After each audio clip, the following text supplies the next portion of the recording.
तुम्हाला काय वाटतं, बिर्याणी फक्त जास्त तेल आणि जास्त मसाल्यांचा वापर करूनच बनवली जाते का? पण नाही, असं काहीही नाही आहे. कारण आज अशी रेसिपी शेअर करते आहे, यामध्ये काहीही पावडर मसाले नाही आहेत. एकदम साध्या सोप्या पद्धतीने बिर्याणी तयार होते आणि चवीला म्हणाल ना, तर आपण नेहमी बिर्याणी बनवतो त्याहीपेक्षा उत्कृष्ट. आणि सर्वात महत्त्वाची गोष्ट काय आहे माहिती आहे का? ही बिर्याणी फक्त एका भांड्यात बनवून तयार होते. म्हणजे काय, तर बॅचलर्ससुद्धा अगदी सहज बनवू शकतील. चला तर मग रेसिपीला पटकन सुरुवात करूया. तर सर्वात आधी आपल्याला पूर्वतयारी करून घ्यायची आहे. आता जेव्हाही मी नेहमी पुलाव किंवा बिर्याणीची रेसिपी तुमच्यासोबत शेअर करते ना, तेव्हा मला नेहमी विचारलं जातं की तांदूळ कोणता वापरते. कारण बिर्याणी किंवा पुलाव असो, छान मोकळा सुटसुटीत बनवून तयार होतो. तर त्यासाठी गेल्या बऱ्याच दिवसांपासून मी गौरी प्रीमियम बासमती राईस वापरते आहे. तांदूळ छान शिजल्यानंतर तिप्पट फुलतो आणि बिर्याणी असो किंवा पुलाव मोकळा सुटसुटीत तयार होतो. तर आज आपण एकाच भांड्याचा वापर करून 1 किलोच्या प्रमाणामध्ये परफेक्ट अशी मुरादाबादी बिर्याणी बनवतो आहे. त्यासाठी इथे मी 700 ग्रॅम इतका तांदूळ घेतला आहे. तांदूळ आता एका भांड्यामध्ये काढून घ्यायचा. तर इथे तुम्ही हा तांदूळ पाहू शकता. क्वालिटी एक नंबर आहे आणि जसं मी तुम्हाला आधी सांगितलं, तांदूळ हा शिजल्यानंतर छान तिप्पट फुलतो. आता यामध्ये पाणी घालायचं आणि एक 2 ते 3 वेळा हाताने चोळून स्वच्छ असा हा तांदूळ धुवून घ्यायचा. तर इथे पहा, मी एक 2 ते 3 वेळा तांदूळ धुवून घेतला आहे. त्यानंतर आता यामध्ये पाणी घालायचं आणि तांदूळ एक 40 मिनटं भिजण्यासाठी बाजूला ठेवायचा. तांदूळ अशा पद्धतीने भिजवून घेतला की यामधला सर्व एक्स्ट्रा स्टार्च निघून जातो. त्यासोबतच बिर्याणी असो किंवा पुलाव, भात शिजल्यानंतर छान मोकळा तयार होतो आणि पांढरासुद्धा दिसतो. आता तांदूळ भिजतायत तोपर्यंत पुढची तयारी करून घेऊया. तर मुरादाबादी बिर्याणी बनवण्यासाठी मी इथे एक खास मसाला तयार करणार आहे. मी बाहेरचे मसाले या ठिकाणी अजिबात वापरणार नाही आहे. तर मसाला तयार करण्यासाठी इथे मी थोडंसं जायफळ आणि एक मोठा चमचा बडीशेप घेतली आहे. तुमच्याजवळ असेल तर एक जावित्रीसुद्धा यामध्ये तुम्ही घालू शकता. आता बडीशेप आणि जायफळ मिक्सरला फिरवायचं, फाईन अशी पावडर तयार करून घ्यायची. इथे पहा, परफेक्ट असा मसाला आपला बनवून तयार झाला आहे. आता आपण लगेच बिर्याणी बनवायला सुरुवात करूया. त्यासाठी गॅसवर पातेलं गरम करायला ठेवलं आहे. आता यामध्ये पाववाटी चमच्याने म्हणाल तर 6 मोठे चमचे आणि वजनी प्रमाणामध्ये म्हणाल तर 100 ग्रॅम इतकं तेल घालायचं. तेल गरम झालं की आता यामध्ये इथे मी एक मध्यम आकाराचा कांदा उभा पातळ चिरून घेतला आहे, तो घालायचा आणि कांदासुद्धा आपल्याला आता हलकासा गुलाबी रंग येईपर्यंत लक्षात ठेवा, मुरादाबादी बिर्याणी पूर्णपणे पांढरी असते. म्हणजे त्यामध्ये कोणतेही मसाले ॲड केले जात नाहीत. त्यासोबतच कांदासुद्धा आपल्याला लालसर होईपर्यंत परतायचा नाही आहे. म्हणजे कांद्याचा रंगसुद्धा बिर्याणीमध्ये उतरला नाही पाहिजे. त्यामुळे अशा पद्धतीने गुलाबी रंग येईपर्यंत कांदा परतून घ्यायचा. तर इथे पहा, गुलाबी रंग येईपर्यंत कांदा मी परतून घेतला आहे. आता गॅस बंद करायचा. गॅस बंद करून यामध्ये राहिलेलं साहित्य घालायचं आहे. तर त्यासाठी सर्वात आधी इथे मी 1 किलो चिकन स्वच्छ धुवून चाळणीमध्ये ठेवलं होतं. यातलं सर्व एक्स्ट्रा पाणी मी निथळून काढलं आहे. आता हे चिकन यामध्ये घालायचं. तर चिकन आणि तांदळाचं प्रमाण लक्षात ठेवा. 700 ग्रॅम तांदूळ घेतले आहेत, त्यासाठी 1 किलो चिकन वापरते आहे. जेव्हाही मुरादाबादी बिर्याणी बनवतात तेव्हा यामध्ये तांदळापेक्षा चिकनचं प्रमाण थोडंसं जास्त घ्यायचं असतं. चिकन काढल्यानंतर आता यामध्ये काही खडे मसाले घालायचे. त्यामध्ये इथे मी 15 ते 16 काळी मिरी, 1 मोठी वेलची, 2 स्टार फूल, 6 लवंगा, 6 ते 7 हिरवी वेलची, दालचिनी, एक अर्धा चमचा जिरे आणि 2 तमालपत्र घेतले आहेत. त्यासोबतच इथे मी 10 हिरव्या मिरच्या, एका मिरचीचे 2 भाग करून घेतले आहेत. त्या हिरव्या मिरच्या घालायच्या.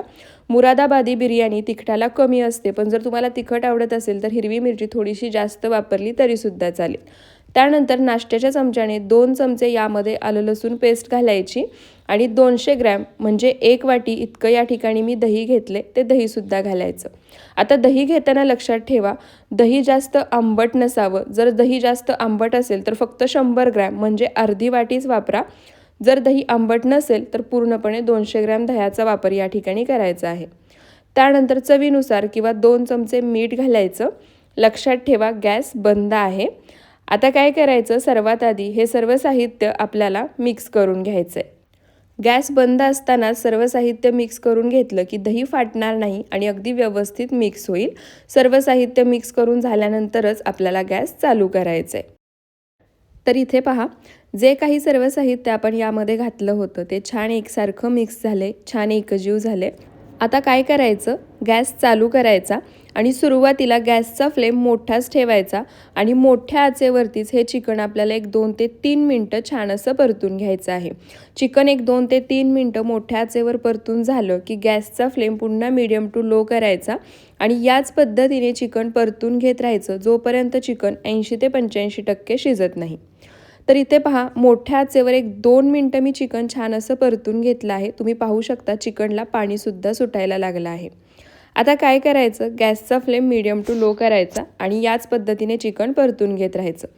आता जर तुम्ही मोठ्या आचेवर चिकन परतून घेत राहिलात तर काय होतं, वरून चिकनचा रंग लगेच बदलतो आणि आतून चिकन तसंच कच्चं राहतं आणि बराच वेळ मोठ्या आचेवर परतून घेत राहिलं की चिकन हार्डसुद्धा होतं. त्यामुळे मीडियम टू लो फ्लेमवर परतून घ्यायचं. तर इथे पहा, मोठ्या आचेवर एक 2 मिनटं परतल्यानंतर मीडियम टू लो फ्लेमवर पुन्हा एक 4 ते 5 मिनटं हे चिकन मी परतून घेतले. तुम्ही पाहू शकता दह्यामुळे आणि चिकनला स्वतःचं असं पाणी सुटायला लागलं आहे. आता याच पद्धतीने हे चिकन आणखी एक 5 ते 6 मिनटं मीडियम टू लो फ्लेमवर मी छान असं परतून घेते. चिकन 80 ते 85% शिजलं की त्यानंतरसुद्धा मी तुम्हाला दाखवते. तर या ठिकाणी सर्व साहित्य मिक्स करून गॅस चालू केल्यानंतर एक 10 ते 12 मिनटामध्ये चिकन 80 ते 85% परफेक्ट शिजलं आहे.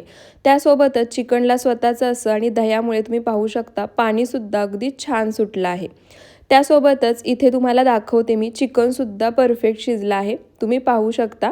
आता याच्यापेक्षा जास्त चिकन या ठिकाणी आपल्याला शिजवायचं नाही आहे, कारण आपण तांदळासोबतसुद्धा चिकन शिजवून घेणार आहोत.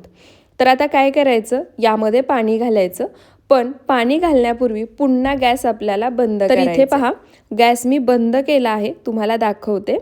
गॅस बंद केल्यानंतर यामध्ये जेवढा आपण तांदूळ घेतलाय त्याच्या दुप्पट पाणी घालायचं, कारण राहिलेलं 15% चिकनसुद्धा आपल्याला शिजवून घ्यायचे. तर इथे मी 700 ग्रॅम तांदूळ घेतला होता, त्यासाठी इथे मी त्याच्या डबल म्हणजे 1400 ml पाणी घातलं आहे. जर वाटीने तांदूळ मोजून घ्याल तर जेवढ्या वाटी तांदूळ असेल त्याच्या दुप्पट यामध्ये पाणी घाला. पाणी घातल्यानंतर आता सर्व साहित्य पाण्यासोबत एकदा मिक्स करायचं. त्यानंतर इथे मी एक लिंबू अशा गोल स्लाइसमध्ये कट करून घेतले, ते लिंबू घालायचं. लिंबामुळे भात पांढरा शुभ्र होतो, त्यासोबतच मोकळा सुटसुटीत शिजून तयार होतो आणि चवीलासुद्धा अप्रतिम लागतो. आणि त्यानंतर मुरादाबादी बिर्याणीसाठी बनवला जाणारा खास मसाला जो आपण आधी बनवून घेतला होता, तो सर्व मसालासुद्धा यामध्ये घालायचा. लिंबू मसाला घातल्यानंतर एकदा पुन्हा मिक्स करायचं, गॅस चालू करायचा आणि आता मोठ्या आचेवर या पाण्याला एक उकळी काढायची. तर इथे मी पातेल्यावरती अर्धवट झाकण ठेवणार आहे, म्हणजे पाण्याला पटकन उकळी येईल. त्यासाठी इथे झाकण ठेवायचं आणि मोठ्या आचेवर एक उकळी काढून घ्यायची. आता उकळी येते तोपर्यंत आपण जो तांदूळ भिजत घातला होता ना, त्यातलं पाणी काढून घेऊयात. तर इथे पहा, आपली बाकीची तयारी होईपर्यंत तांदूळसुद्धा एक 40 मिनटं मी छान असा भिजवून घेतला आहे. तांदूळ परफेक्ट भिजला आहे का कसं ओळखायचं, तांदळाचं एक शीत हातावरती घ्यायचं आणि हलक्या नखाने दाबायचा, त्याचे 3 तुकडे झाले पाहिजेत. परफेक्ट असा तांदूळ भिजला आहे. आता यातलं पाणी काढून घेऊया. तर इथे तांदळातलं पाणी काढून घेईपर्यंत पातेल्यामध्ये जे पाणी आपण उकळायला ठेवलं होतं त्यालासुद्धा छान उकळी आली आहे. आता एकदा आपण हे मिक्स करून घेऊया, म्हणजे सर्व मसालेसुद्धा एकसारखे मिक्स होतील, खाली तळाला राहणार नाहीत. तर इथे पहा, सर्व साहित्य उकळल्यानंतर मी छान एकसारखं मिक्स करून घेतलं आहे. आता यामध्ये तांदूळ घालायचा. तर तांदूळ घालताना काय करायचं, गॅसचा फ्लेम पूर्णपणे लो ठेवायचा आणि त्यानंतर भिजवून घेतलेला सर्व तांदूळ यामध्ये काढायचा. सर्व तांदूळ यामध्ये काढून घेतला की पुन्हा एकदा एकसारखं आपल्याला हे मिक्स करून घ्यायचं आहे. आता या स्टेपला तुम्ही यामध्ये मिठाचं प्रमाण चेक करू शकता. थोडंसं पाणी हातावरती घ्यायचं आणि टेस्ट करून पाहायचं. जर मीठ कमी वाटत असेल तर या स्टेपला तुम्ही यामध्ये एक्स्ट्रा मीठ घालू शकता, कारण मुरादाबादी बिर्याणीमध्ये मिठाचं प्रमाण थोडंसं जास्त असतं, कारण यामध्ये मसाल्याचं प्रमाण कमी आहे. तर इथे पहा, सर्व साहित्य मी छान एकसारखं मिक्स करून घेतलं आहे. आता गॅसचा फ्लेम मोठा करायचा आणि याला एक उकळी काढायची. तर इथे पहा, मोठ्या आचेवर तांदूळ घातल्यानंतर याला मी एक उकळी काढून घेतली आहे. आता पुन्हा एकदा खालून एकसारखं हे मिक्स करायचं, पण मिक्स करताना लक्षात ठेवा तांदूळ आपण आधी 40 मिनटं भिजवून घेतला आहे, त्यामुळे हलक्या हातानेच मिक्स करायचं, नाही तर मग तांदूळ तुटू शकतो. आता गॅसचा फ्लेम मीडियम टू लो करायचा आणि हा तांदूळ झाकण ठेवून वरचं सर्व एक्स्ट्रा पाणी आटेपर्यंत शिजवून घ्यायचं. तर इथे पहा, मीडियम टू लो फ्लेमवर वरचं सर्व एक्स्ट्रा पाणी आटेपर्यंत हा भात मी शिजवून घेतला आहे. आता काय करायचं, गॅसचा फ्लेम पूर्णपणे लो करायचा. पातेल्यावरती अशा पद्धतीने अर्धवट झाकण ठेवायचं आणि पूर्ण पाणी आटेपर्यंत ही मुरादाबादी बिर्याणी आपल्याला शिजवून घ्यायची आणि अधूनमधून ही बिर्याणी खालून एकसारखी मिक्ससुद्धा करायची, म्हणजे खाली लागून करपणार नाही. तर इथे पहा, अर्धवट झाकण ठेवून एक 5 ते 6 मिनटं ही बिर्याणी मी मंद आचेवर छान अशी शिजवून घेतली आहे. बिर्याणीला छान असा दम दिला आहे. परफेक्ट अशी ही बिर्याणी तयार झाली आहे. तुम्हाला या ठिकाणी मी तांदूळ दाखवते, पाहताय ना, तिप्पट शिजून फुलला आहे. आता काय करायचं, एका वाटीमध्ये मी 2 ते 3 थेंब ऑरेंज फूड कलर घेतला होता, त्यामध्ये 2 चमचे पाणी घातलं आहे. फूड कलर तयार करून घेतला आहे. आता हा फूड कलर वरून यामध्ये घालायचा. पण फूड कलर घालताना सुद्धा लक्षात ठेवा, मुरादाबादी बिर्याणी जास्त करून पांढरीच असते. यामध्ये दुसरे कोणतेही मसाले किंवा कलर ॲड नसतात, त्यामुळे थोडासाच कलर याच्यावरती घालायचा आणि 1-2 चमचे याच्यामध्ये तूप घालायचं. आता शक्यतो मुरादाबादी बिर्याणी बनवताना वरून कच्चं तेल वापरलं जातं, म्हणजे जे रिफाइंड ऑइल असतं ते, फक्त ते कच्चं अशा पद्धतीने वरून घातलं जातं. शक्यतो मला ते आवडत नाही, म्हणून या ठिकाणी मी 1-2 चमचे तूप घातले. तूप घातल्यानंतर झाकण ठेवायचं आणि मंद आचेवर पुन्हा एक वाफ काढायची. तर इथे पहा, मंद आचेवर तूप आणि कलर घातल्या परफेक्ट अशी मुरादाबादी बिर्याणी बनवून तयार झाली आहे. सुगंध म्हणाल ना तर अगदी घरभर पसरला आहे. नुसत्या सुगंधाने ज्यांना भूक नसेल त्यांनासुद्धा भूक लागून खावीशी वाटेल अशी ही मुरादाबादी बिर्याणी तयार होते. आणि तुम्ही पाहिलंच, यामध्ये कोणतेही एक्स्ट्राचे मसाले घातले नाही आहेत. तरीसुद्धा एकदा बनवून तर तुम्हालासुद्धा पाहिलीच पाहिजे आणि खाल्ली पाहिजे, कारण बाकीच्या बिर्याणीपेक्षा जास्त तामझाम न करता चवीला उत्कृष्ट अशी ही मुरादाबादी बिर्याणी बनवून तयार होते. आता पटकन ही बिर्याणी आपण सर्व करूया. तर इथे पहा, बिर्याणी सर्व करताना सुद्धा मी तुम्हाला तांदूळ दाखवते. काय मोकळा सुटसुटीत शिजून तयार झाला आहे. छान दुप्पट तिप्पट फुलला आहे. तुम्हाला सुद्धा जर अशी बिर्याणी, पुलाव तांदूळ शिजून मोकळा झालेली बनवायची असेल ना आणि दुप्पट तिप्पट फुललेला तांदूळ हवा असेल, तर तुम्हीसुद्धा गौरी प्रीमियम बासमती राईस नक्की मागवून पहा आणि त्याची बिर्याणी किंवा पुलाव बनवून पहा. रेग्युलरसाठी सुद्धा हा तांदूळ उत्कृष्ट आहे. आणि त्यासोबतच मस्त असा रायता. पाहताय ना, दिसायला जितकी सुंदर दिसतीये, चवीला त्याहीपेक्षा अप्रतिम झाली होती. आता तुम्हाला जर Gauri premium basmati rice order करायचा असेल तर ब्लिंकिट, फ्लिपकार्ट, ॲमेझॉनवरून तुम्ही हे ऑर्डर करू शकता. आणि हा व्हिडिओ थोडासा जरी आवडला असेल तर व्हिडिओला जास्तीत जास्त शेअर करा, एक लाईक नक्की करा. आणखी अशाच रेसिपीज पाहायच्या असतील तर ते सुद्धा मला कमेंटमध्ये सांगायला विसरू नका. आणि ही रेसिपी तुमच्या बॅचलर्स, मित्रमैत्रिणींपर्यंत नक्की शेअर करा.